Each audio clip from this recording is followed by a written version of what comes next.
Ankastrana ianao mandry tsy tapaka ny fahitalavitra ma-TV manotrika ny arapa topoko lahy sy topoko vavy ary manasanao indray ampanajana anaraka ny fotoana ny fampahalalam-baovao amin'ity takariva ity. Ny lafiny fanabeazana vetrany sy hanamboantsika ny fotoana ao anatin'izay.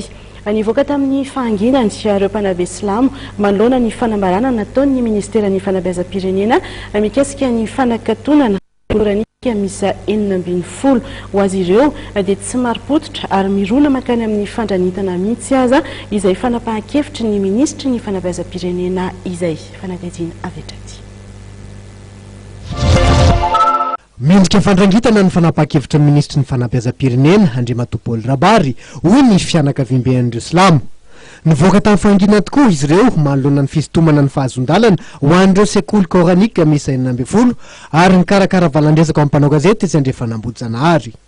Veronefa tsy mipetraka araka amin'ny tokoiza ny fanapahan-kevitra na dia mbola tsy nampiarina raha izy fa mbola intention ihany dia efa miteny mialoha zany zay hoe tsy mitombona ary tsy araka amin'ny tokony izy izany zavatra zany satria raha école coranika zany no resahana dia ny coran mihitsy zany no remise en cause ao anatiny ao no voatohitohina zany ao anatiny ao kanefa raha miteny coran zany tsika dia boky masina musulmane izany tenin'Andriamanitra izany ka ny tenin'Andriamanitra natao hitezana ny olona ka raha ministra ny fanabeazana no manao remise en cause ny zavatra zay fitezana ny vahoaka amin'izao fiarahamonina efa tsy haintsony ny ainantsika eto zao dia ohatrany manahirana ihany tsy mety zany ary tsy tokony ho ataon'ny fanjakana zany satria manakorotana zany manimba zavatra be da be zany mampiady. Tsy mitombona kosa ny toan-kevitra nentin'ny ministry ny fanabeazam-pirenena mikasika ny fampianarana koranika ho hiatrany ny fianakaviam-ben'ny silamo izay nitondra fanampim-panazavana entina anohanana ny heviny. Inona no mahatonga ny ministre Paul Rabary amina tribune anankiray izy national milaza an'io. Donc c'est une provocation.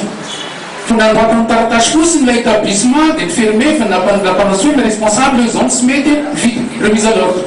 Fa nahoana izy no niteny amina tribune anankiray ary nahoana no alefany amin'ny Facebook izy amin'ny réseaux sociaux hoe zavatra anankiray.